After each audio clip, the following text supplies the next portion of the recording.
Yep. Taylor, did we hear from Taylor? I didn't hear anything from Taylor, so. I'll text. He's probably trying to find parking. A lot was full. We good? Okay. All right, I will now call to order the City of Sherwood Budget Committee meeting for May 23rd, 2024. David, will you please conduct roll call? Chair Strode, Here. Vice Chair Painter, Here. Thomas Sherwood, Here. Paul Mayer, Here. Nancy Taylor, Here. Brian Fairbanks is absent, so is Matt Kaufman, Tim Rosner, Here. Keith Mays, Here. Renee Browse is away, Dan Stanky, Here. Kim Young, Here. Taylor Giles is not here yet, Doug Scott. Here. All right, we have some minutes that we need to approve. Move to approve. Can I get a motion to approve the City Budget Committee meeting minutes for October 5th, 2023 and February 7th, 2024 meetings? Move to approve. Second. All in favor, say aye. Aye. All opposed? All right, passes. Tonight's meeting will be a working and listening session with department director presentations. We will have time for general public comment at the beginning of the meeting. If you wish to speak, please fill out a public comment form and give it to the finance director. The committee chair will recognize those persons wishing to speak, and any questions should be addressed through the committee chair. Towards the end of tonight's meeting, we will have a public hearing on state shared revenue with time for public comment on the use of shared revenues. I would like to ask David Bodway, the city's finance director, if we have received any comments. No, we have not, and can we check with Brad to make sure no one's online? No, None. no, we're good. All right, I will close public comment. Moving on to new business, I will now turn it over to the city's city manager pro tem, Craig Sheldon. So the first, we're going to pick up right where we left off. The first fund we're going to talk about is the Public Art Fund. That was a new fund we created this fiscal year. Kristen will mention a little bit about what they've been working on in the fund, and then I can talk about the numbers. So I think most of you are probably aware that we have our first large sculpture project that is being created, and it will be in the Oregon Street roundabout. It's of deer, and we're working with an artist over in Central Oregon. I just received an update from her today. The molds are complete, and she's working with the foundry. So we should have some pictures and some updates real soon. But work is progressing, so we're very excited about that. I do not have an install date, but we'll let you all know once I have that. The other thing that we're going to be working on in regards to public art this year is updating the master plan. Now that we have actually identified a funding source, we want to make sure that we have a plan in place moving forward to implement some additional artworks down the road. And whether that's through murals or more sculpture, helping identify what those locations will be. So that's actually part of our the council goals as well, is to update that parks or the public art master plan. So that's the main project that we'll be working on this year, in addition to getting the sculpture piece installed. Any questions? So what was the funding source?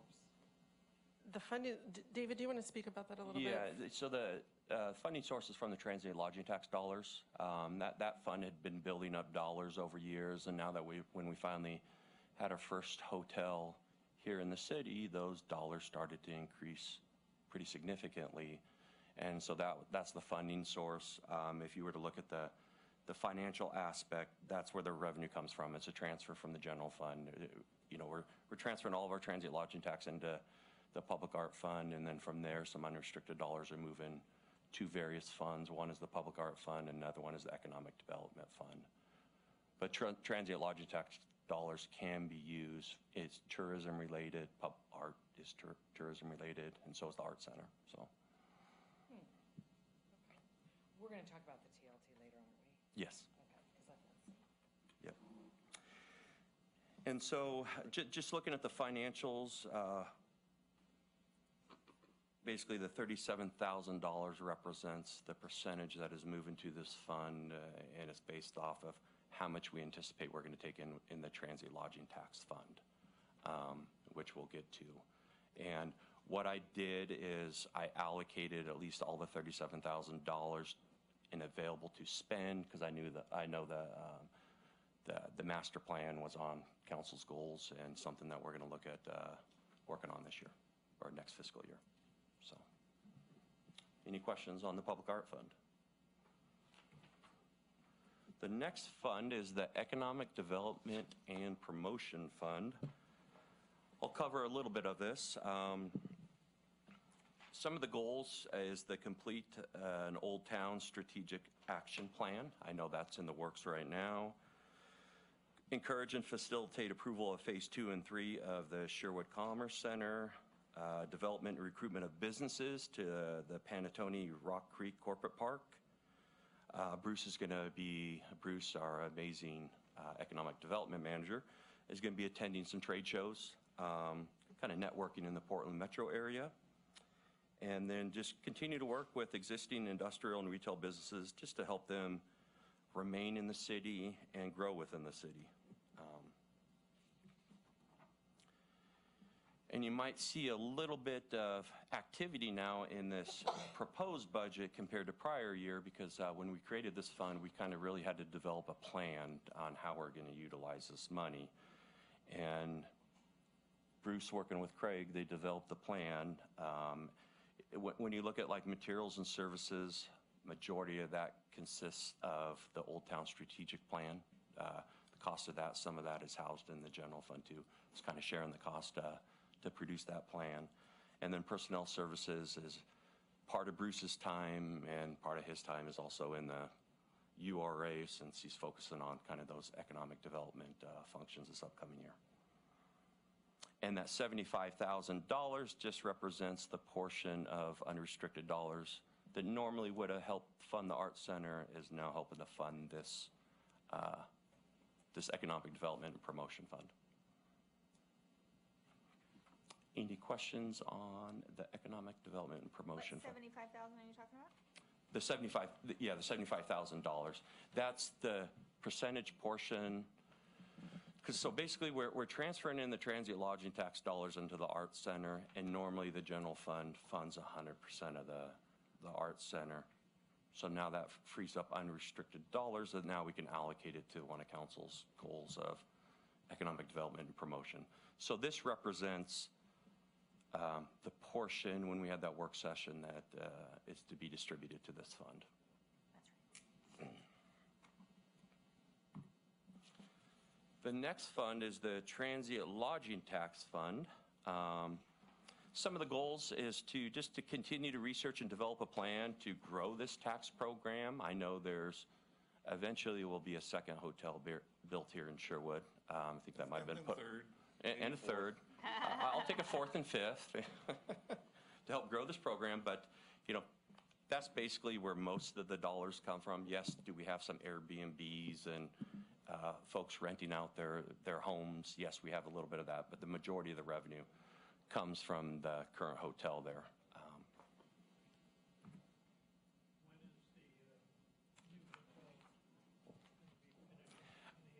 I want to say it's either 25, 26 or 26, 27. Start construction in 26, current timeline. Yeah, start construction in 25 or 26. Yeah, start. Isn't that what they're building next to Langers? No. No, what's that? Another storage. It's a mixed-use space. Businesses on the bottom and storage above. Storage as in public storage? Storage is in not. That's what they do, sentinel storage. But yeah, the hotel, I think, is planned to go somewhere behind or somewhere over there by the Langer. It's between the storage and Langers. Yeah, okay. Yeah. So that'll be, once that is built, then you're going to see this revenue stream increase, which will help fund the Public Art Fund and the Economic Development Fund even more. So we're slowly building this revenue base up. So Yeah, it looks good. It's amazing amount of money so far. yeah. Can I So- ask one more question? Oh, Go no, ahead. you No, you go first. You sure? Mm-hmm. I'm just trying to remember again. So are actual TLT money for the public art fund, or is that the general funds portion that you're giving? Yeah, so what we're doing is we're moving the money to the art center.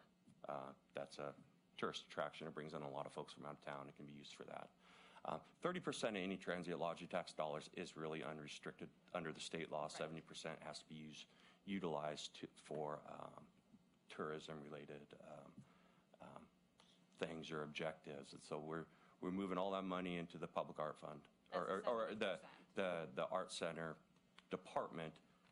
And now the money that would normally help fund the art centers, now those unrestricted dollars we're moving to these other funds to help support them. But the general fund is still getting that 30%? Yes. Yeah, okay. Yeah. So really, it's the art center's funded 30%, but that's just the unrestricted dollars, and that's what the art center's retaining, so. The new Beaverton Art Center is funded by Beaverton and Washington County TLT dollars as well. That's one of the ways they fund that. I'm sorry, the Beaverton just built that big art center, and their funding stream is TLT dollars and from Beaverton and Washington County. How's the Washington County working into it? Because they're collecting, Beaverton collects TLT, Washington County collects TLT. So, for instance, if you look at a bill for a stay in Sherwood, there's a city component and a county component.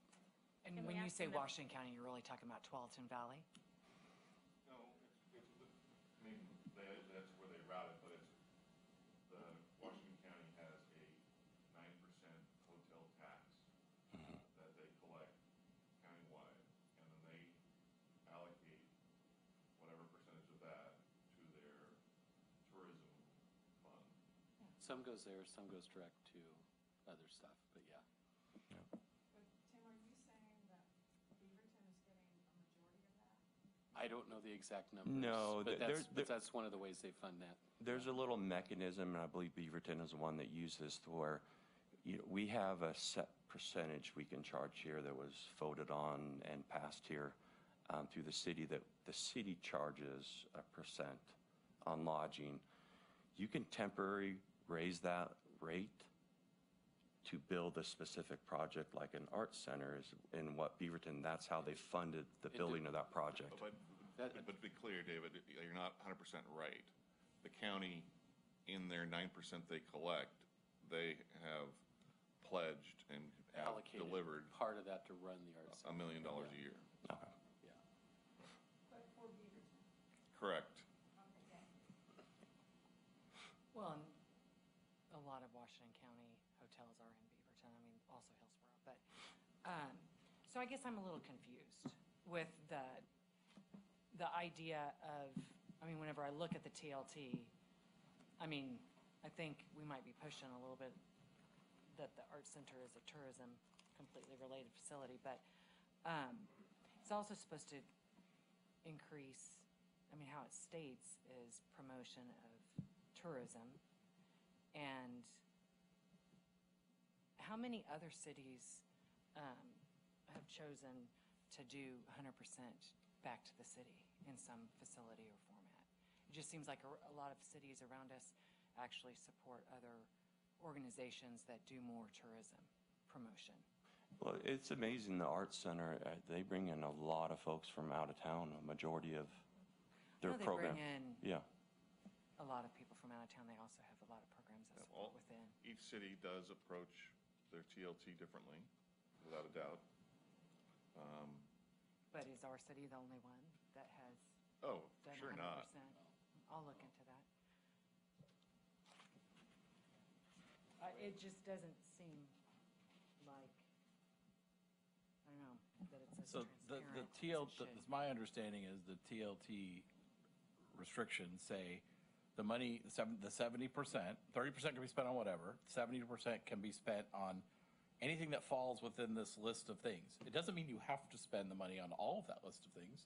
You could spend it any way you want. You can spend it on 70% on one of those things. Right, and that's what we're doing. Yeah, and that's our purview as the city, and we can spread that money around however we want, as long And as we're compliant. as we get more hotels, then Then we'll have more money to spread around. But you won't. Right now, you're just doing 100% back to the city. Well, as you We're get, not doing as it. we get more money, We're we spent- would but the- we would allocate We're funds not doing, elsewhere. I mean, we're spending the 70% on things that are covered by, that are tourism related or whatever meets the definition. Yeah. I mean, you can quibble with it, but it technically meets the legal definition required. I guess you're proposing that we should be giving this money to outside organizations instead of using it on city funded? No, I think that you should look where in addition to maybe other organizations that are actually helping tourism and promoting Sherwood tourism, Sure. like other cities do within. So, Such as what? the Chamber of Commerce, I mean, Main Street, there are lots of other organizations that also help support. Well, the Robin Hood Festival, yeah, organization too. And We are could fortunate- do those things. You could. We could do that at any point if it's just with the one hotel or multiple hotels. But we're also fortunate that we have the Community Enhancement Fund, in which we allocate, I think, when we go through that process, it's upward of $100 grand a year. Yeah. That support. Chambers receive money, Main Streets receive money, Robin Hoods receive money. They've all received money. So From the community enhancement program. Yeah, we do Metro. have another mechanism to help these organizations out in terms of funding. You're just choosing to do it in a different way than other cities have, and that's fine too. There's nothing wrong with that. So the transient lodging tax, as you can see the financials, really we're projecting we're going to take in roughly $155,000, and that's just going to get all moved out to help support those functions we just talked about. So. And when's that decision made What decision? right now to move it out? We've already. That was when we had a, No, we Months did for ago. the last one. I'm saying that for the next fiscal year, it's a standing one. Okay. yeah, it was a There's a standing policy. decision that, Okay. yeah, that we just decided last No, I remember winterish, deciding somewhere, it. yeah. I just didn't know if it was an ongoing, that answers it. If it's an ongoing policy, then, Council can take it up at any time if Yeah. you want to change it, but that's the current policy. okay, Yeah. perfect. Dave, does anyone else have the right to this? The city's allocating where it's going, the 70%. Does any other entity have rights to it? No, No. Like, can Washington County come back in and say? Nope. No. No. Okay, good. they get their 9% and they're rich. Okay. Because they get all the 9%. Yeah. And they didn't give any back to our art center, so. Didn't you say that part of that number was the our portion of the So- 9%? I can't, what's our percentage? I think it's 3, Three. So we have 3%, the county has 9, so Yeah. that's a total of 12. And then the state charges, I think they're up in a little over a couple percent now. Okay. And so of that 9%, we don't get any. That's for our Washington county. County. That's county. No, I understand, but they've just chosen to give some to Beaverton. Well, actually, it's complex. Like a big chunk of the money Washington County gives, it goes to the 12 Valley Visitor Association, which has been renamed 12 and Forward. Is that what they call it? I can't remember. Anyways, so they give money to that organization. That organization does distribute money to local chambers out of that pie. So, but I wouldn't say that's Washington County giving our local chamber that money. Okay. If that makes sense. Well, I'm on the board of the 12 Valley Visitors Association, and they're lobbying that association to give money back to the county right now. So it's all crazy. All right, so the next fund is the grant fund, and this is what Mr. Mays was talking about. This is money we receive through Metro. This is where we house the Community Enhancement Grant Program. The committee is going to be meeting on the first, I think that's June 4th, the first Tuesday council meeting. We're going to have a work session at 6 o'clock to talk about the 19 applications we received. This is the most we've received, so a lot of applications, what I've read through, a lot of good applications, but ultimately it's up to the committee to decide on how they want to allocate those funds. But the way I budgeted this fund is I've allowed the committee, if they wanted to give it all out, but I know they look and analyze each one of those applications. But if they were to allocate all that out, then they would be dipping into their reserve policy of, for that 20%. But I did leave the flexibility that they could tap that money if they did want to. So, but really, the way I budget it is if they were going to allocate this all out, just to allow the flexibility so I wouldn't have to come back right away with a supplemental budget. So the worst thing is they allocate less and, well, we over appropriated. So, and then the transfer out, that's just based off of 5% of the total total revenue. This is kind of administering the program because there's a lot of stuff finance does, and we're having to follow up with folks on their applications, make sure they spent the money the way they said they were going to, and then analyzing all the new applications. So it's just kind of covering our time so other funds aren't paying for time spent on this specific program. I agree with that. The next one is the Community Investment Fund.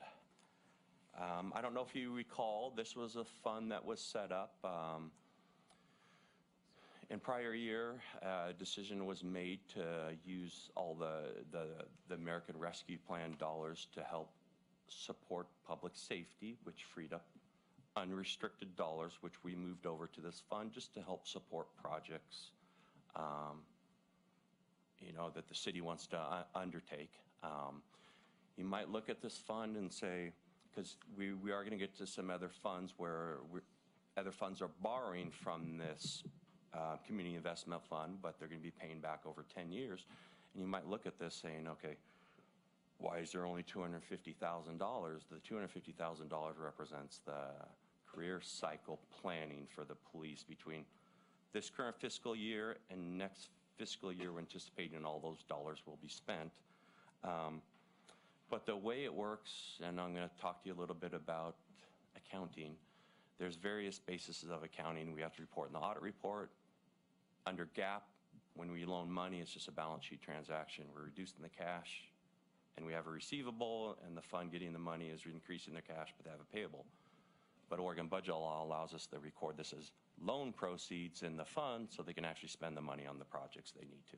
So it looks a little wonky, but the money for now, whatever we loan out until it slowly starts getting paid back on a balance sheet, if you look at an audit report, it's going to be in a non-spendable form. It's going to be amounts as non-spendable, meaning we can't touch that money. But we're still anticipating, even after the money we loan out, a little over $1 million, and of course all the investment income that we're receiving too. So, does everyone know what the career cycle planning is? So just real quickly, what we're doing over in the police department, because when you bring a new officer on, if they're brand new, it can be a year to 18 months before we can get them on the road. And if you, even with a lateral, with all our unique training, it could be 3 to 6 months. So we know we have retirements coming, so we go ahead and hire ahead of those retirements so we can get people in the training queue, so we don't have these huge gaps where we're not able to fully We're in an unusual fill out our bubble. shifts. We're in a weird little bubble of a bunch of retirements happening, so it's a smart investment. yeah, and It it's keeps our overtime down. It's just a lot of benefits. and it's a Yeah.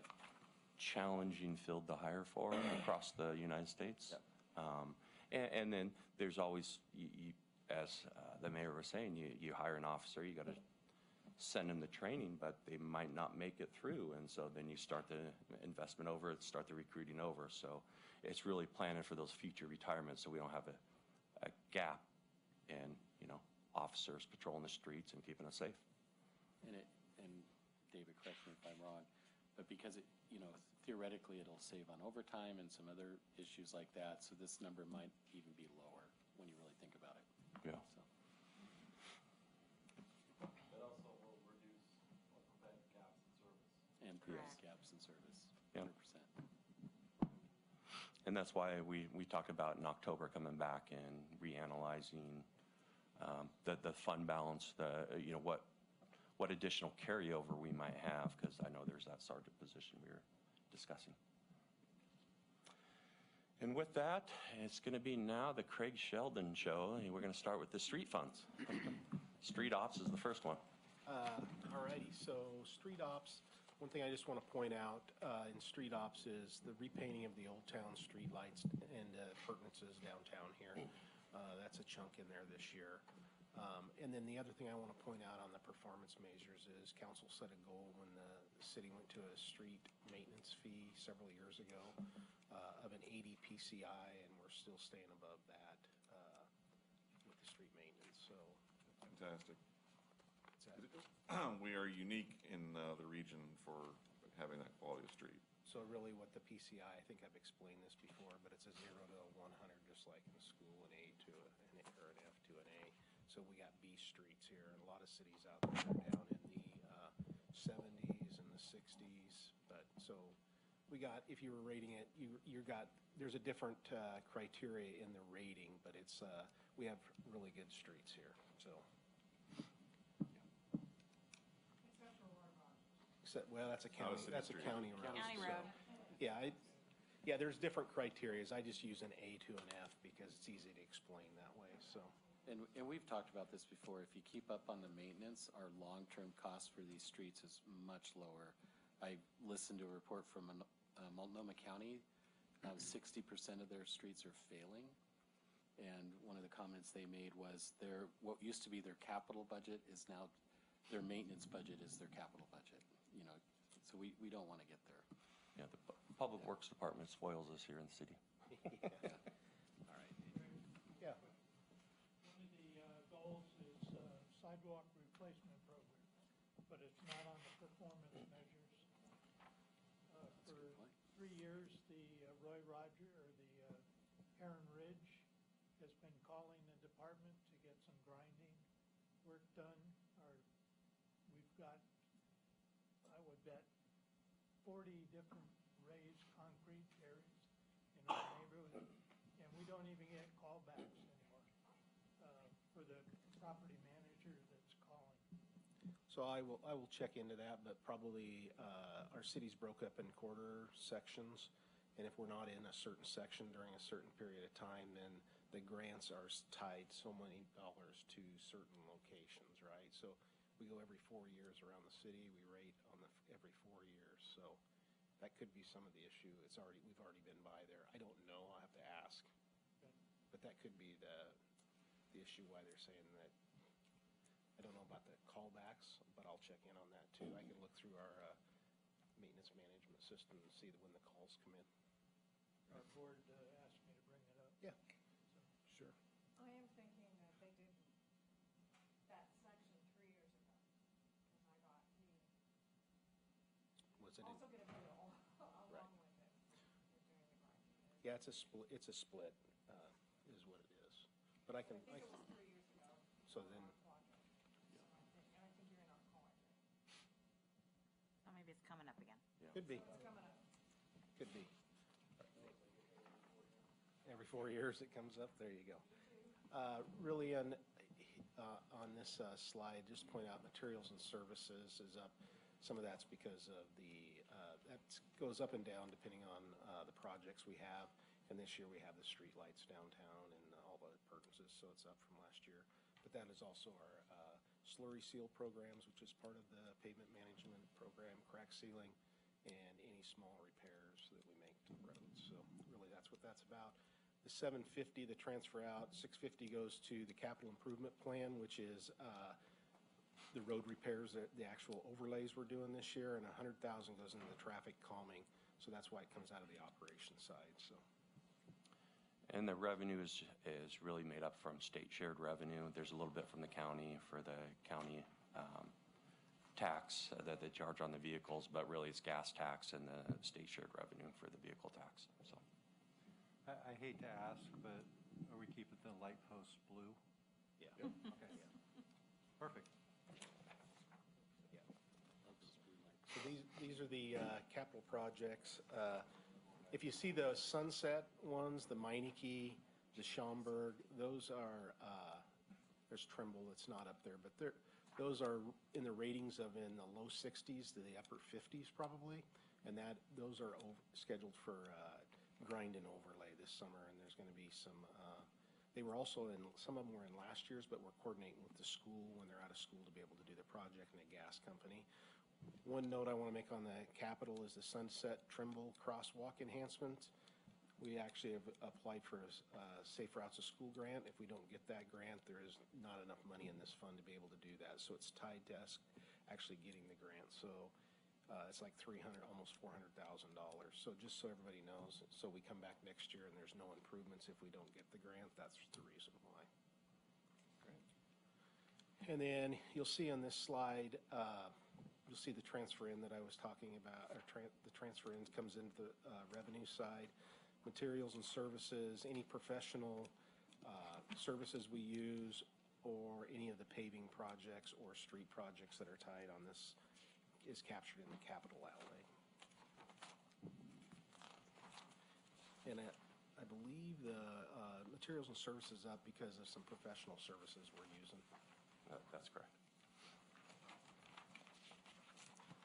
General construction, this is really the tannery cleanup site. There's some money for the design work out there. This is going to change since we, hopefully, we have a pending $5 million grant from EPA coming in that's not included in this budget. Probably won't see it for 6 months, but that's going to change the tannery cleanup project, right? We're going to be able to move faster. We've got I think once we sign that agreement, we have about 4 years to complete. So there's some work that's still got to go on with DEQ. So that's what this funding's for. And then the adjacent art center design across the street from City Hall, kind of in between the art center and here, there's some money to take a look at what could go actually on that property. And I think some of that will be, when David talked about the strategic Old Town plan, some of that will be identified in that plan as well, probably. So, and then we do have some money in here for the capital outlay. We actually, council just awarded contracts for the feeder trail from Sunset Boulevard to Cedar Creek Trail by the Senior Center, and the defense project down off of Alexander. We're hoping to get some of that work done this budget year, and there's money in case it rolls into next year in the budget too. And this is the fund also that houses all those dollars we've been setting aside over the years for when it's time for the turf to be replaced. We'll have enough to cover that expense. So. At Schneider. Water fund, we'll start with the water ops. A couple things we're pretty proud of is being able to service our fire hydrants.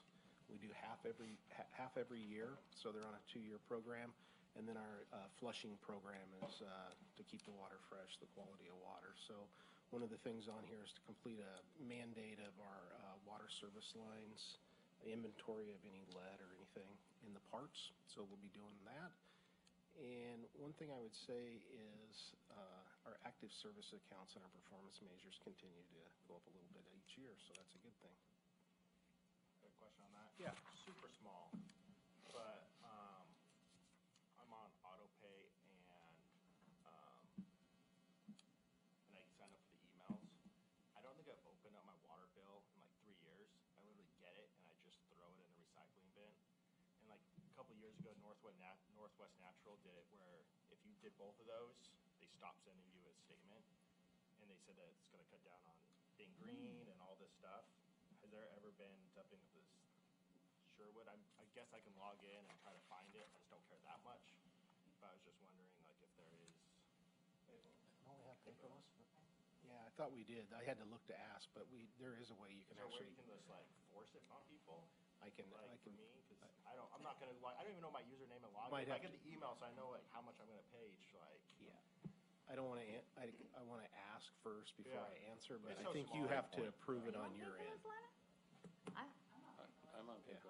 Oh, goodness. I think you might have to do something on your end. Okay. Yeah, you do, you have to choose it. I gotta go find that. But Thomas, if you Haven't call noticed down all to You the the, might be able to call and ask. Yeah, that's to go what I'm paperless if you don't know your login and stuff. if you call and talk to somebody in the office. Yeah, I they'll do it haven't for you. gotten a bill. I only get 2 bills. I get water and I get fried, and those are the only 2 bills I get each month. And I don't even get those. Pride also has,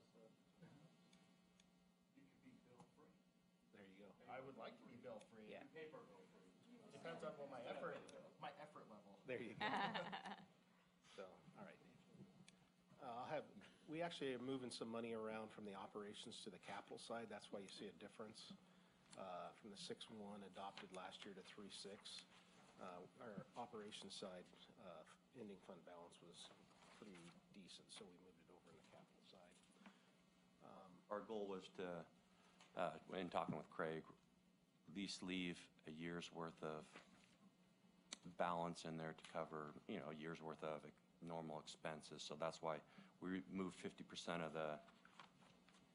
the revenue that would have been received by water ops over into water capital, because, in another 10 years or so, there's some large projects coming online. So we want to make sure that we have the money set aside to continue to keep up on those projects. So pretty flat, if you ask me. A lot of fixed cost in water. Rich and his team are doing a great job, so they didn't ask for a lot in this year's budget besides what's existing. I like that word flat. Do you remember the year we banned a word around here? Status quo. Everything was status quo. All right, I changed status that. Quo. Status I didn't quo. even think about Flat. that. So. Flat's a good word. It's pretty, yeah, so. Well, there's one number in here. If you look at materials and services, I'd keep looking at that going, did I enter the same number from last year? It's only like $3 off. Yeah, that's how it worked out. Anyways, I have a question. water capital, one thing I want to point out is the Willamette River Water Treatment Project is pretty much done, but we have a couple $100,000 in here in this budget, just because we have a transformer that's going to be here later on this year as a supply chain issue, as well as, I believe, the backup generator for the plant is coming. So those are the two items that's not done. I think the original schedule was to be done in June, so pretty much wrapped up besides that and some cleanup stuff, it sounds like, going on down there. And Craig, there is a backup generator. This is a replacement or capacity increase. It's a smaller generator that we have, so hopefully this one will, it's a little larger, that'll be able to give us a little bit more water if something happens. I had a question for you. Yeah. The city council approved a loan from the waterfront to the URA for the bridge. What year is that being captured in? What is it being captured in? What year? Next year. It's just a matter of, when we get to the URA, you'll see that the revenue from the loan in the URA, but it doesn't show up as an expense on the water fund. It's just the way, the various bases of accounting we have to report on. It's really a balance sheet transaction for the water fund, but for the URA, it's kind of recorded a little differently. Okay. But we don't know now that this EPA grant's coming in, because when we get to the URA, there's various projects we're working on. I don't know if we're going to need the full 12 million next year, because I just want to make sure to try to minimize that interest expense on the fund receiving those dollars. Yeah. So, Okay. You only borrow what you need to borrow. exactly. Is there an automatic, would you give it back if you didn't need it? If you get this grant, or if you get money from EPA, will you give money back? Different projects, different things. We'll definitely only borrow what is needed. And if we are able to secure other sources, then yeah, we won't Just to be borrow. clear, With that money well, that you've already, it's still in the water fund. We haven't So we authorized up to a certain amount to be loaned, but the actual loans will be executed as needed up to the amount needed themselves. And that's why I built that verbiage up to 12 million, because that was worst case scenario. But I wanted to get the flexibility in case, We have got other good news somewhere. I do have a question. I'm trying to remember what it was now. So I know there's been a capacity expansion on both the intake and the water treatment capacity. Maybe there's been multiple expansions. What is the ultimate capacity of the actual pipeline from Wilsonville to here? When would we ever potentially hit that? It's huge. The good. Yeah, we built it, when we built that line, instead, they came in much cheaper than anticipated. So we spent. Just built a bigger pipe. We spent like an extra $200,000 to double the capacity. Right. With the forward thinking that our neighbors would want to join us at a very good rate. That's right, which they ended up not doing. But great, so we have a huge Twelve pipe still now. hasn't made a decision. so they could still join. Okay. Yeah, the pipe can handle 20 million gallons a day. I think we peak around, 5 to 6 million during the summer. So the pipe's different sections, the partners, I think Mayor, you're talking about our sections in, we're partnered with Wilsonville. We have different ownerships in there, so we could have in a section 26 point whatever, the next ones are 20, depending on how it comes out to Sherwood. And then from about Two's Road all the way to our reservoir, pretty much we have, it's probably 40 plus a day because we build it for partners, so we never had to take the service down for our own residents. Okay, so we've got years of growth before we need to worry about replacing the pipeline. So I think when we get to about 2067 or 2070, I'll be dead. it'll be more about the Someone else's intake. problem. It'll be more about upsizing the intake again. Thank you. You bet. And with this project, we got lucky too. We came in right before the pandemic and all the inflationary. So Oh, yeah. it would, the timing of this Yeah. latest expansion was very, very good. and it was worth Again, that extra $200,000 because I can't imagine what it'd be now. So. All right, sanitary fund. As you'll see here, the main thing here in our goals is to meet CWS performance measures, which all ties to our DEQ permit. And then there's nothing really too exciting in the performance measures. Those are just things that we have to do to meet that permit. This fund is our fund that we kind of have issues with, so you'll see we actually reduced some of the costs this year in materials and services. This is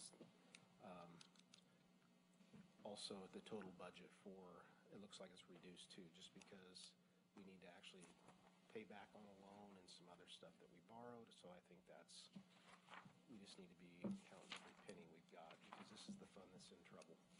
Yeah, and this is one of the funds that's receiving for next year, working with Craig, is when that interfund loan from the Community Investment Fund, $600,000 is going into the sanitary capital.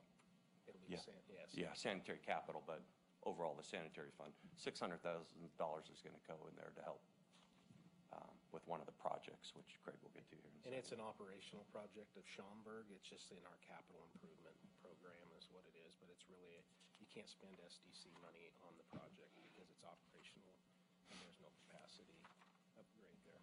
So that's why we have to spend the rate money on it. So, And we're working with, we made a couple of trips to DC, working with Wyden and Merkley's office. I think we're $2.7 million ask in the next budget cycle earmark for some of the larger improvement projects that we need to do. yeah, we did. So fingers crossed. Yeah, we did ask for the Schaumburg Road. I just don't know if that one we're really going to get any traction on, but we tried. So, There you go. so I know we've been talking about this for several years, that sanitary fund in general is in trouble, or, maybe it's too strong, but like it's definitely, there's not a lot of excess in there. Yeah, that's a good point. What are we doing to fix that, or how can we fix that? So kind of make it more healthy. So the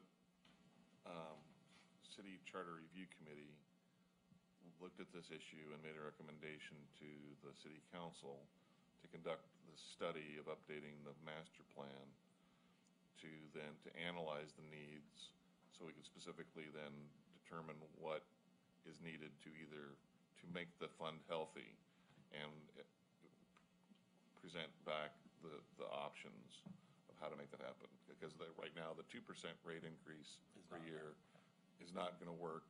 So does that need to be increased or some other means of paying for the needs? Is the operations fund the one that's struggling, or the capital fund, or both? So I think, I'd say it's all in.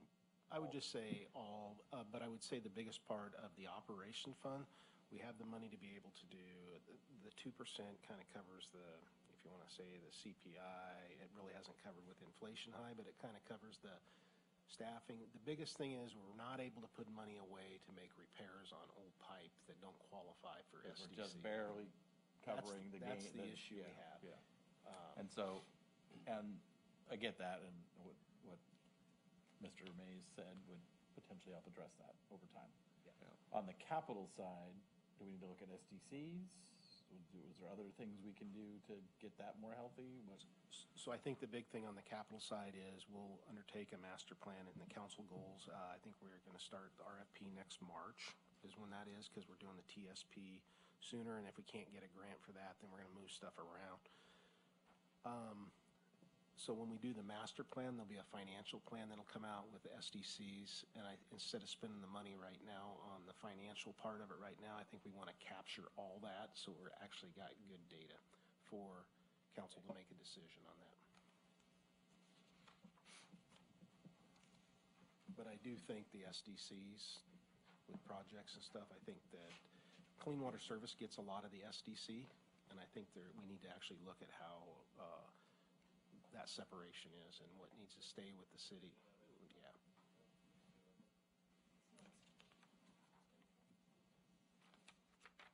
So this is the capital plan. So this will mainly the capital outlay here is well as materials and services for the Brookman Road, our portion of pipe inside the city, and then the Schaumburg has some money in this, and then there's a little bit of money going towards the Rock Creek design work on that. That'll eventually come out down by Murdoch and Oregon Street. Stormwater operations side, our biggest deal is to meet Clean Water Services standards, which ties back to the MS4 permit. I would say just normal maintenance. One thing that we're pretty proud of is we're able to clean all our catch basins annually, so we don't have a lot of flooding, or we do when the leaves come down, but the actual catch basins, most of them they're cleaned every year, and they actually flow like they're supposed to most of the time, unless a leaf or something gets them plugged up. So, Yeah, and paired with our city leaf pickup program, that also in turn helps. Yep, it all ties kind of together, yeah. And then you got the capital side, David, or operation side. Not a lot of changes there. One change is in the revenues. We did the same. Work with David. We actually did the same thing, moved more money over into the capital side because we had kind of a larger balance. And when the rates and stuff were done on the stormwater years ago, it was always we've always kind of moved $400,000 a year over to the capital side, and it was supposed to build up over time, and then you were able to move more over to, because you've got regional facilities and everything else that actually get paid out of the rate portion. Personnel services, that's up this year. Some of that when you look at the FTEs, we actually have more people. It's how we allocate our time. We got some more time going into storm this year than some of the other funds. And in terms of allocating the revenue from operations to capital, this is something that you'll see for the next 2 to 3 years, just to really make sure the operations fund is sound, but as Craig mentioned, you don't want it too high. So we really want to be putting that money aside for the capital projects that are coming down the line. All right, next one, David. Storm capital, I'd say we put $60,000 in the citywide catch basins out of this budget. We do that every year. So we're changing out old catch basins, especially like at the same time we do our paving projects. We're upgrading them so they're what they call a sump catch basin versus just a flow through. That's a requirement, a part of Clean Water Services. And also continue to work on Woodhaven swales, upgrading some of the swales and water quality facilities in there. And again, your capital outlay looks a little down this year. That's going to vary depending on the work. And you're going to see a higher revenue just because we moved some more money over on that side from the ops side. There we go. Up to broadband, and Brad and back, if you'd like to come on out.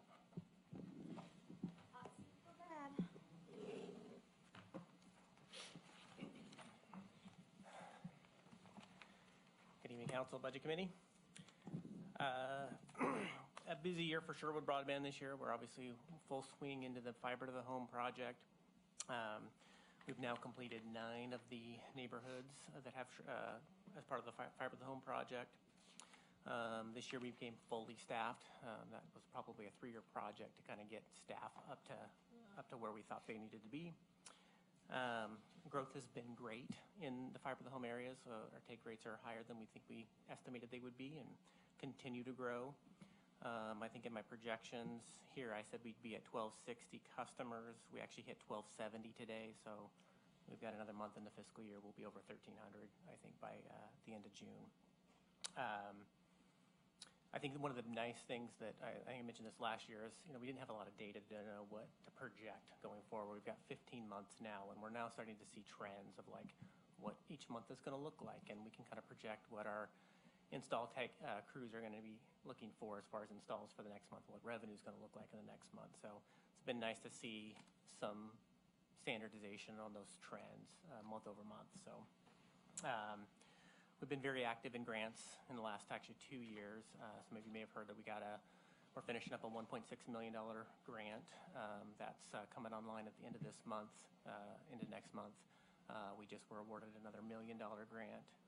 Those grants will have revenue streams attached to them that are not forecasted in this budget, so there'll be a little bit extra that we think comes from that when those projects get finished. And then we just applied for a $9 million state grant that we'll find out in October if we're successful on that. So a lot of opportunity out there outside of Sherwood.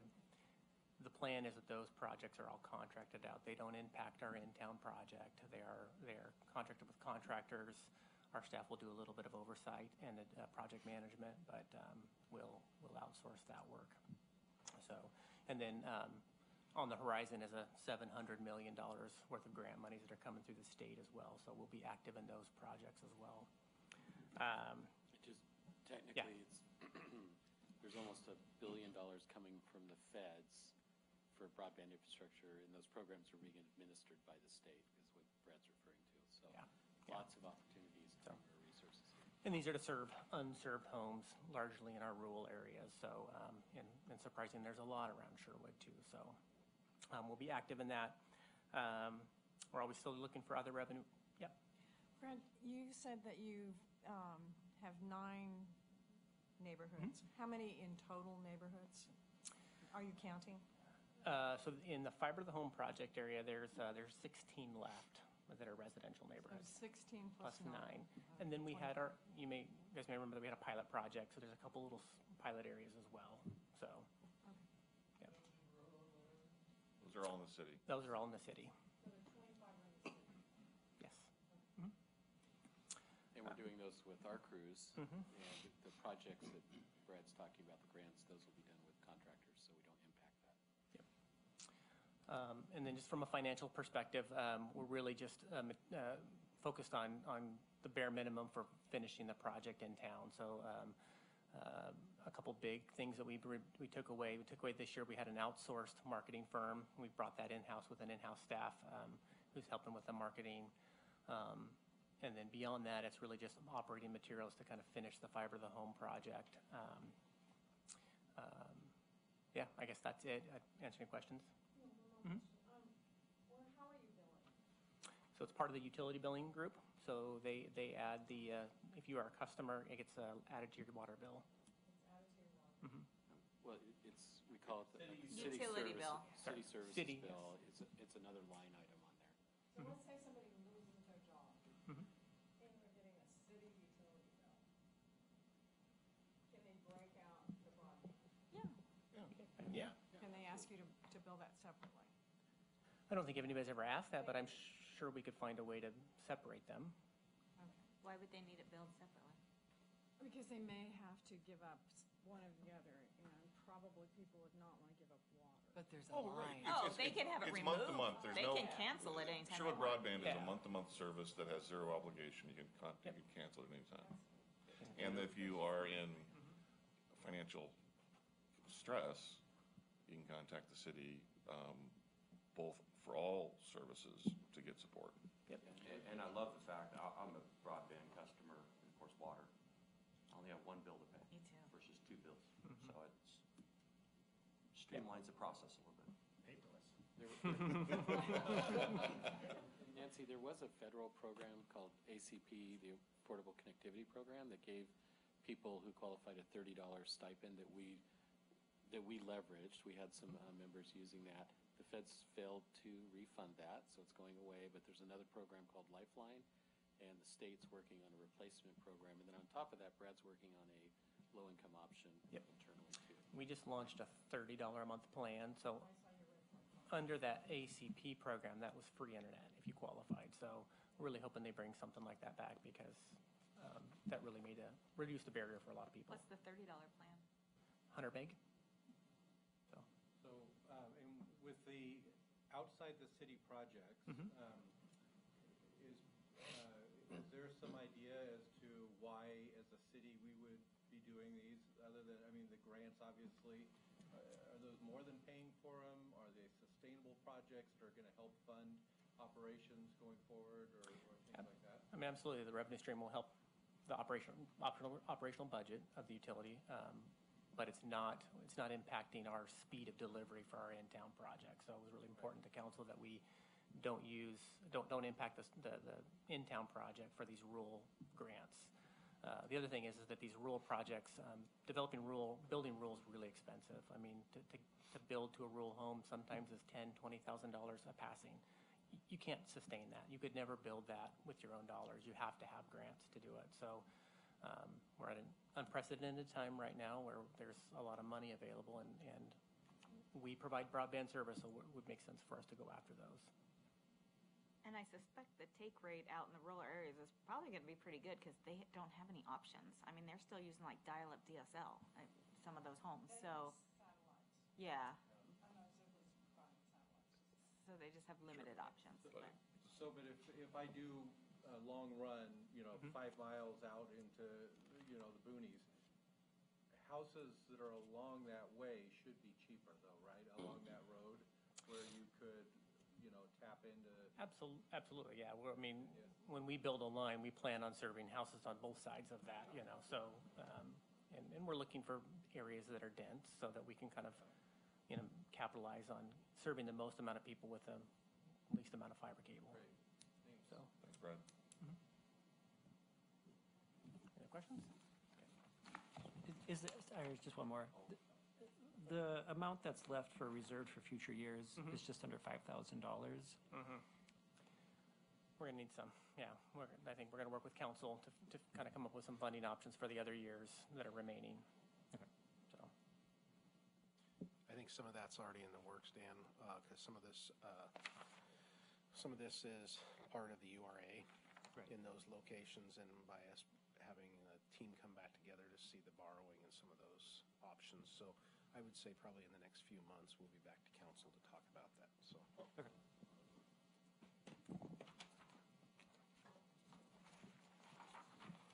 All right, shared revenue.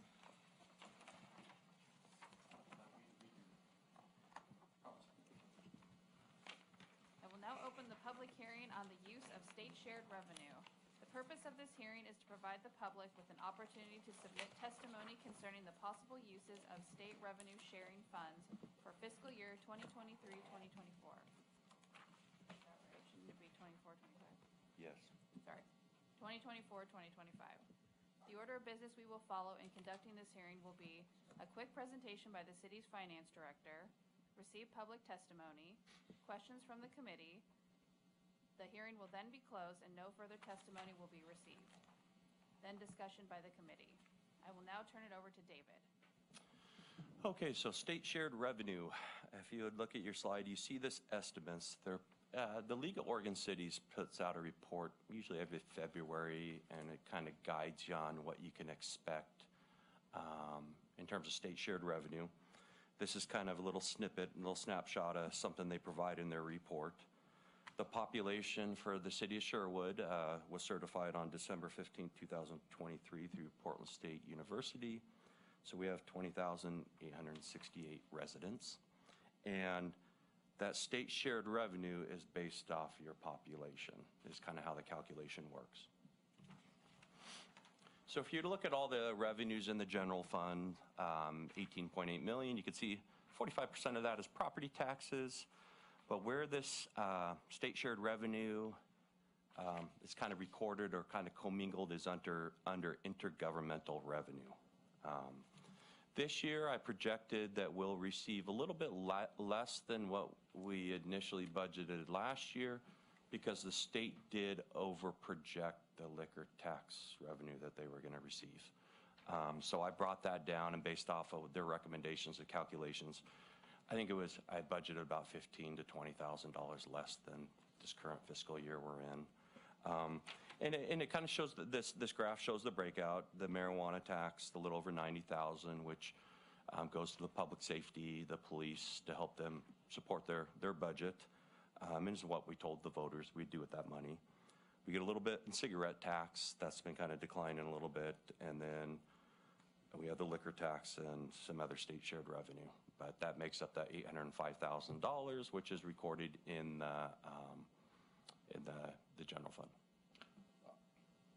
Clarification question on the marijuana tax. So the 90,000 is only the part coming from the state? No, it's the state and local. That's combined. That's so even though combined. that part's not actually shared revenue from the state, nor is it an intergovernmental transfer, because it's money that's our tax already. Yeah, but it's money they collect on our behalf and send back to gotcha. us. Yeah. I gotcha. So the 90 is the total of both. Yeah, it's a total of both. And would it be possible in future years to break that out between the Yep. part that's our tax rate and the I part can send that's that the out. shared I tax have that rate? information. Yeah, I know. It just I makes it signed the good secrecy to see here certificate. every time. So, yeah, but I could break that out for you. Thank you. So is that a lot less since that measure 110, right? Oh, significantly less. Yeah. Yeah. Drop in the bucket. Luckily, I think it was a year or two ago, they allowed, there's a small increase to take into account the CPI index, because before it was just a flat amount. I think it was 12.5 million was shared between all the cities. And the state was receiving quite a bit. We're also going to take a hit, and I don't know if it's been accounted for yet, because OLCC is building a huge new distribution center, and their way of funding it is taking it out of these allocations that are going to cities. So we'll probably see a hit on the liquor side too. Yep. I want to say Canby, but I don't think I'm right. that's right. Or is it Canby? Well, too It's late. not of our control. It's out of our control. Run for governor, Tim. No. And luckily, this is a small amount. It's still, hey, I'm about getting every dollar I can for this general fund, but you saw some cities during the pandemic where if they relied heavily on state shared revenue or transient lodging tax dollars, there was a struggle for them to make it through the pandemic. Luckily, this city doesn't have those pots that can be unpredictable that they rely on so much on, so. Another portion of state shared revenue, you might have heard me talk about it when Craig was talking about street operations. This is money we receive from the state, this gas tax allocation, and then apportionment of the vehicle tax. That's kind of the estimate based off of the figures that League of Oregon cities, that report that they shared, going to receive a little over $1.7 million. Is that tied to how many cars are registered with Sherwood addresses, or just It's a percentage of the gas tax, so for the gas tax? But what about the population. vehicle taxes for registrations? I don't know. That's a good question. Because we have, because frankly, we have probably more cars. We have 3 cars per house usually on average, and so I wonder, is that, or is it just they divide how many citizens? I think it goes by your number of residents. Yeah. The registrations themselves, right? Because when you go to pay for your new tag, you pay that Washington County fee. Yeah, That would make too much sense. I know, I was hoping I it would don't be know the that, answer. but I just was curious. Yeah, and this is from the state, the apportionment of vehicle tax from the state. We do get about $350,000 from Washington County on their vehicle tax. So there's 2 pots of Okay. tax money that we receive. I think Washington County is at the registration tax, or, yeah. So, And So do they do the same breakout of the 97140 in city as opposed to 97140 outside? I would have to, I could get back to you on that. I don't know exactly Washington County's methodology on that. I'm pretty sure it's by city. Yeah. I'm sure they're smart enough to. Washington County's not going to let us dip into They're not giving, anything in they're not giving us areas. more than they need to. In The gas tax side, 50% of the gas tax goes to the state, 30% goes to counties, 20% comes to cities. And that's something we watch very closely because every year someone in Salem gets a bright idea that they should change that formula. So that's something we watch really closely. Yep.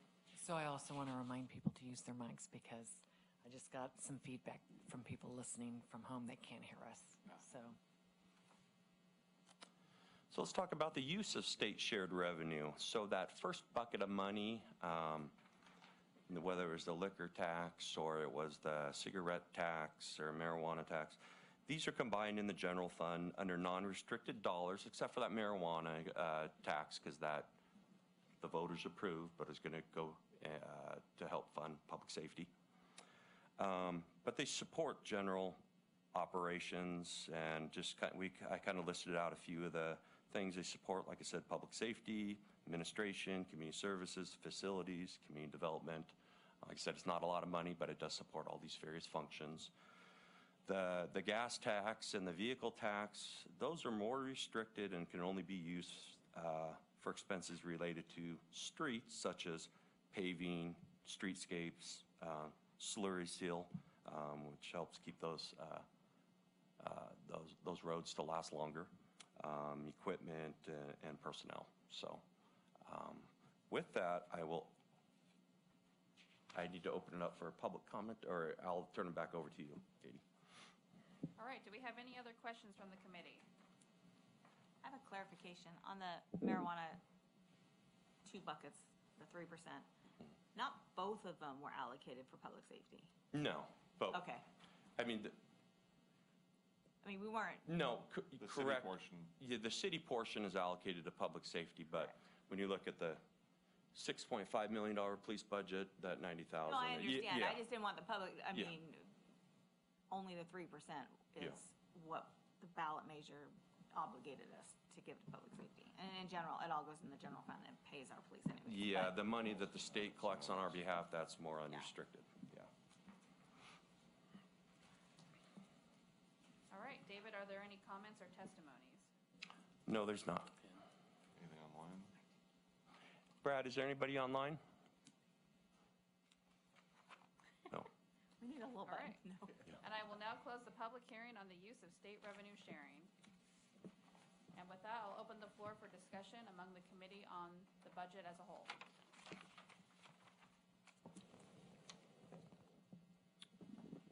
I just wanted to bring up something. The Planning Commission recently recommended the climate-friendly equitable communities regulations to the City Council, which will more than likely be passed later this year. One of the items in there is the commercial parking lot tax. I know we don't currently have that, but in order to, fall within the regulations of that, do we need to have a line item on our budget just to show that we are complying with that? I don't believe we have to have a line item.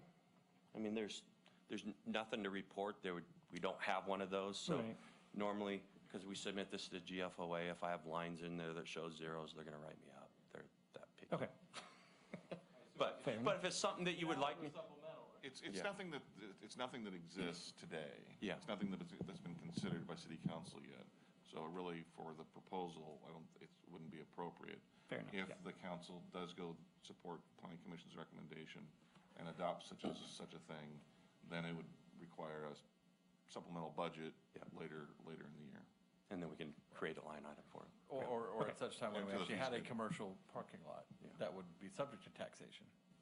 Yes, Yeah. supplemental. So wait a minute, we don't consider commercial parking lots like Safeway's parking lot and. No idea. So commercial is where, what's the definition of a commercial parking? No, I have no idea. From what planning commission's recommendation is, I haven't been involved in the conversation, so I don't know. It would be commercial pay per parking lots, like you would see in downtown Portland. You pay, Someone has to charge. or a parking garage. Yeah. So I have a monthly fee to park there and Or Or daily, just an weekly. hourly rate Yeah. or whatever, a Yes, meter. correct. all right. My comment, I just want to thank David and Craig and city, I said this already, but the whole city leadership team. I think it's a great proposed budget. I fully support it. I like it adhering to the 5-year forecast, as well as the review in October to see how things shake out for a couple of other positions that didn't make the proposal. So, great job, and I fully support it. Thank you. Thank you. One thing I do, I know you guys are the ones making the comments, but what I want to assure everybody here, as well as the citizens, the level of service in this budget is going to stay the same as what they've been getting, and you've been getting. So that's what I can say. There's no cuts. The level of service is consistent with what everybody's seen over the last few years. So. I'll add, also, I think it was a very well put together budget, and we aren't the only city facing the issue of needing more staff but not being able to do it. So I was at the mayor's forum this morning with Westside Economic Alliance, and I heard multiple mayors say the same thing. Citizens wanting more, departments needing more, and the mayor's going, or the city manager going, we don't have the funds. So it's not a Sherwood problem. It's an everywhere problem. I actually think we do have the funds, personally. If you look at, we have the 20% target, but if you look at where we actualize, we're always almost closer to 30%. So Agreed there, which is the right of It's a conversation for another day. I support this budget with 100%, but I do think we need to look at this again, because I think that we're maybe hamstringing ourselves too much by adherence to a forecast that we purposely build to be extremely conservative. So we're kind of double hitting ourselves on the 20% thing when we know that we never actualize anywhere near 20%. We always actualize much, much, much higher. So I think we do have room to play and have room to give our city, more resources where they need and still actualize at above 20%. But that's a conversation for another day. It was my understanding that during budget, we would talk about a city manager No. and not an interim. Conversation for the city council for after budget meetings. Okay, so that might be where you would use that. No, I don't think that's I'm talking more about the head count that was requested, I think, by some, or potentially requested by some department members and considered by the city manager, but not put forth as part of this budget. I actually think and we're going to revisit it in October, but I actually think we can afford it if we think about things a little differently. But I realize that's not the conversation today, and I support this budget. The one challenge. It could be the conversation today. The one challenge I want to remind everyone, though, is we were balanced by only $11,000. So it doesn't matter. We could go down to 0%. We have to provide a balanced budget. And this was the year where I sent out that information. Dan, you asked about us moving to a 7-step. You saw that conversion cost. So that really limited what flexibility we had this year. But then we're not going to have the conversion costs next year. But I'm hoping that we come in like we usually do once the books are closed and roll over more than what we thought. So we can further discuss in October. With our year ending in June, does it take all the way to October to really get that final ending fund balance? Yeah, usually, like for example, we get reconciliation like for the property taxes from Washington County. I think last year we received those mid to late September, where there's just little nuances, and we have 60-day accrual periods where certain revenue buckets, if they're not in within 60 days after fiscal year end, now we're having to take those out of revenue and put them in a deferred revenue under GAAP standards. Okay. So there's certain things that we got to follow, but yeah, it can take time to close the books. Okay. So this wasn't my main comment, but will $11,000 buy new mics with easier to push buttons? Took me a few seconds to get this one on, but I'm actually kind of a little bit with Doug on this one. I don't agree that we could add people in tonight, because frankly, if you're not going to ask for them, we're not going to volunteer them, and especially if you're saying that the levels of services can stay where the city's expecting them, at a future time, if it looks like we're overly optimistic on that, then we can, we essentially will do the math of, what do we get for the extra money? And hopefully some of these other projects, these capital projects like the financial budget and some of the HR things that we've done with the collapsing will make it so that we can recruit these people and get them in and provide those services that we've just haven't been able, we've had people doing heroics to try to fill. And so, I feel like I'm okay as well waiting till a later time to discuss that, but I just don't want to give the message to staff either that, you're stuck and,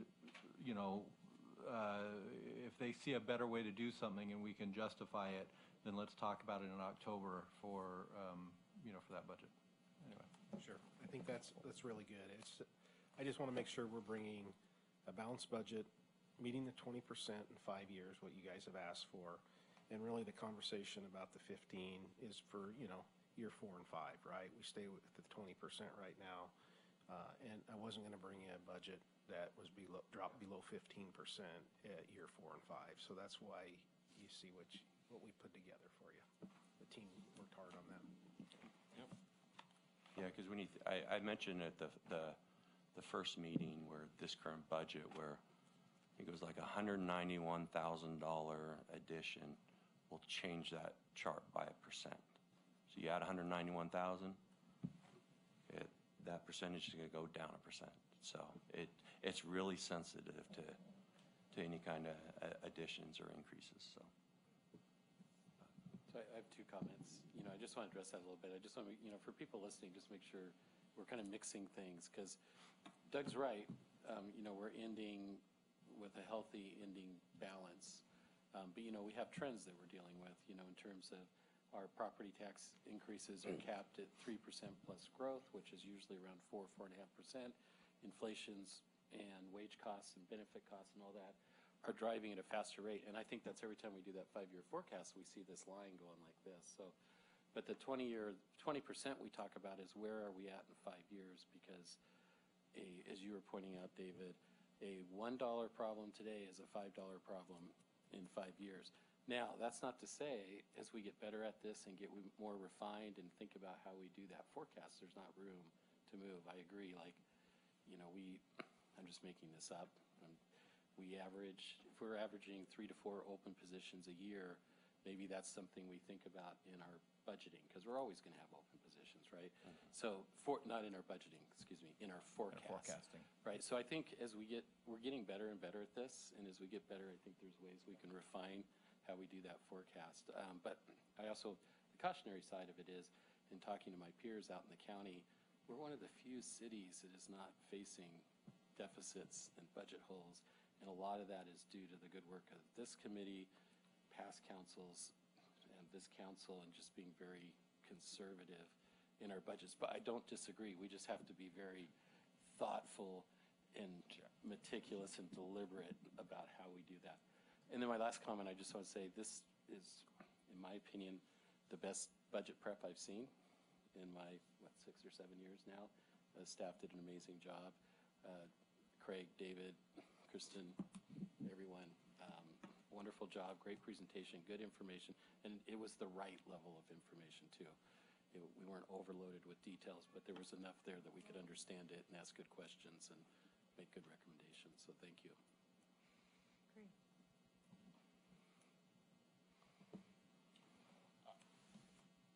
If there's no more questions, I'd make a motion. All right. Can I hear a motion? I'd move we recommend the proposed budget to council. So can I revise your motion? Yeah. I welcome a friendly amendment.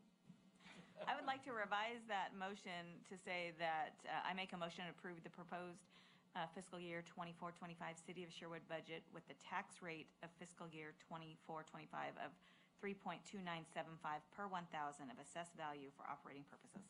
Yep, I like that. That's much clearer motion for me. Thank you. I second it. All right. All in favor, say aye. Aye. All opposed? All right, motion passes. Yay. And then I will adjourn this budget committee meeting.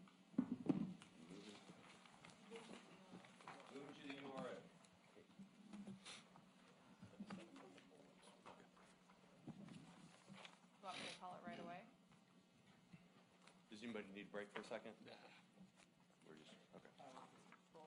Go for it. Roll right in. All right.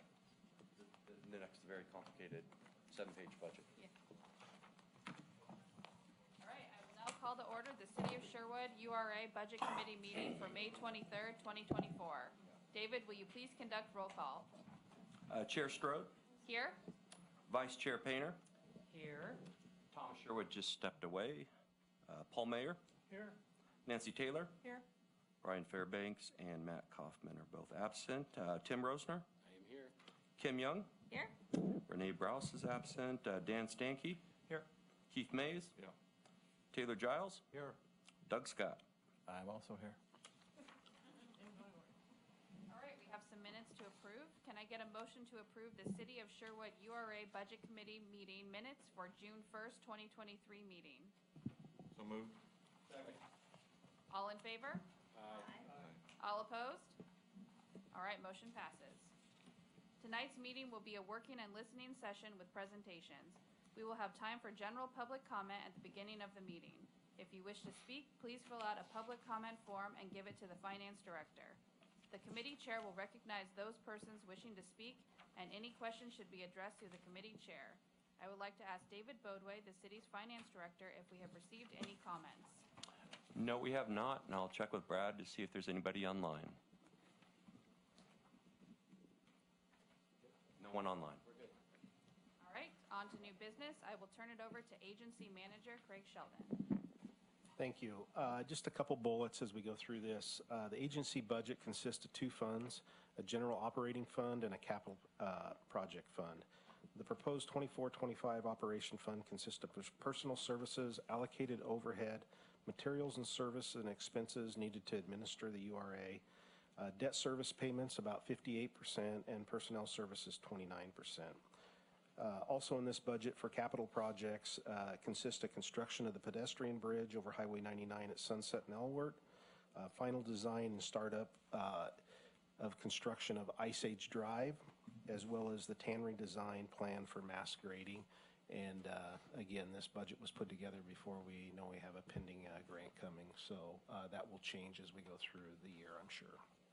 And that's really what I have tonight. So as Craig was saying, the 2021 URA is broken out into the operations fund and the capital fund. I'm going to run through the operations fund. A few highlights of this fund. If you had noticed the 2024 adopted column, back when the URA was set up, we hired an outside consulting firm to assist us in developing the plan. They projected in this current fiscal year, about $825,000 in property taxes. Well, the URA is ahead of schedule. We're projecting almost $1,145,000 in property taxes, which just shows that we grew even faster than what the consultants thought. Which they were almost uncomfortable. They were very uncomfortable. Trust That me. we made it so aggressive, and Yeah. we exceeded I'm very proud to say.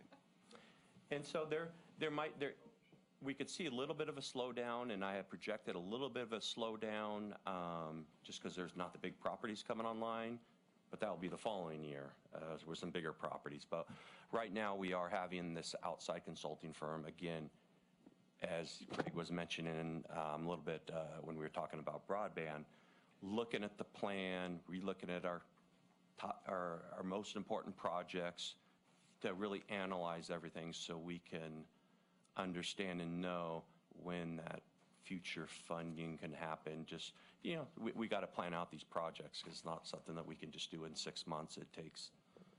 Sometimes it could take a year or two, and especially with the tannery cleanup, that's cleaning up a contaminated site takes years. So they're really analyzing the plan for us, and probably we'll know more information here in a couple months, if not less than that, because we have been providing them a lot of data. So a few other items on the operations side. You could see the personnel costs have gone up. We never spend that money. This is worst case scenario. Some of my time is allocated in there because I'm working on the audit, I'm working on the budget, or maybe a financial plan. Bruce's time, he's spent a lot of time in there. We got Craig and Kristen and even Eric, economic development. So there's a lot of us, we do spend time just focusing on the URA, but I can tell you we're not going to spend the full $441,000. Materials and services, there are some allocated costs that get allocated from the general fund. You got attorney's fees, HR working, recording, so there's various fees we do allocate out to all the funds. And then they have the debt service payment. This is just interest only right now. The way those loans initially were set up was just interest only to allow the growth to happen so the dollars can come in. And then we're going to start making principal and interest payments here in another few years. If we don't spend anywhere near that amount on the personnel services, why did we increase it so much? We went from 229 to 441. Yeah, there's more folks now allocated out there. Before, in prior year, it was just myself and the city manager, and a little bit of Bruce's time and a little bit of economic development. But okay. there was a change in leadership, which kind of really affected the allocation modules. So okay. We're not going to see us hit that 229,000. Probably not going to see the 441, but I'm still budgeting for a worst case scenario of if I actually do spend 25% of my time in the URA, then we'll hit those marks. I think you also have, Bruce is working more in the URA than what he has in the past, right? All the stuff at TEA and stuff like that. So economic development, that's his times in there. So I agree with David on, we're probably not going to spend that, but we think that we could, right? It's harder to pull money out of reserve for future years than just let's just budget for it, and then if we have savings, you got to follow Oregon budget law, and sometimes you can't get into certain buckets. All right, so the capital fund, as Craig talked about, when you look at capital outlay, majority of that is the bridge. There's money in there for the tannery project, about $4 million. But what you don't see up in the department revenue is the EPA grant, because we just found out about this. This was published beforehand. So now that we have that grant, that's going to pay for that $4 million in expected expenses. And there's some money in there for Ice Age Drive 2 to continue the design and development of that road. One thing I wanted to point out, we did severely underestimate where interest rates would go on investments. We're projecting in this current fiscal year, we're going to make almost $1 million in interest income on our investments. So I'm trying to maximize those dollars to stretch it out so we can fund these projects. So, and up here in the $16 million, that is, I put the full $12 million, but like I said, from the water fund, I don't know if we're going to need that, but I just put that in there as a budgeted figure. But we're hearing all this good news, all this additional federal money, so. But it's a budget. You're only going to transfer it if we need it. Exactly. Budget is, I like to, when I try to explain it, is you got your actuals, you got your budget. Your budget, this is what we think is going to happen. Actual is actually what happened. So. David, I got a quick question. Yep. What interest are you getting? We're getting up to around 5.25% on a lot of our investments. So, question: when you say that you're paying interest only, you're only paying 5%? No. Oh, no. Oh, okay. So, are you talking interest on investments? Sorry, when you're paying back to the water fund, are you paying back only 5%? So I guess what I'm trying to get is would the water fund be better off if they didn't loan the money? No, they are basically the way that loan is set up. I haven't brought the full resolution in front of council because we just didn't know when we were going to need the money, but it's going to be coming this year. And city council has a choice. They don't have to charge any interest. But then it's lost revenue on the fund that's loaning the money. And usually the recommendation is we take the local government investment pool rate, and that will be the rate charged on the loan. Gotcha. So like if one fund moves, loans money out, it doesn't adverse affect them? No, because now they're going to be getting interest revenue with the URA will have interest expense, and then the water fund will have interest revenue as slowly as is paid back over the years. And if the water, and for clarity, if the water fund or any fund has a balance that they carry over year to year, because it's a long-term pool, David invests it strategically to get that rate of return. So it just doesn't sit in the bank for a bank to use. And what you were saying, like the loans that we currently have interest only, those loans were taken out at 2.5%, and we're earning 5.25%. So we're covering those payments. Yeah, when we made the decision about the bridge and using the water fund, if the interest rates had still been low, out in the lending community, we may have done go bonds or borrowed against future URA revenue at that point. It's really about where's the best place to borrow. Any other questions on the URA? I'm excited to see those footings starting to get started on the bridge. Can't wait to see that completed soon. All right. Do you have any other questions? Kim Young, do you have a motion maybe to make? Yeah. Yeah. She's got the verbiage. Oh, look at that. I will make a motion to approve the proposed fiscal year 24-25 City of Sherwood 2021 URA budget and raise the maximum amount of revenues that may be raised by dividing the taxes under Section 1C, Article, Roman numerals, is it 9? 1X? Yeah. 9 of the Oregon Constitution and ORS Chapter 457. Second? All right, all in favor, say aye. Aye. All opposed? All right, motion passes. And with that, the meeting's adjourned.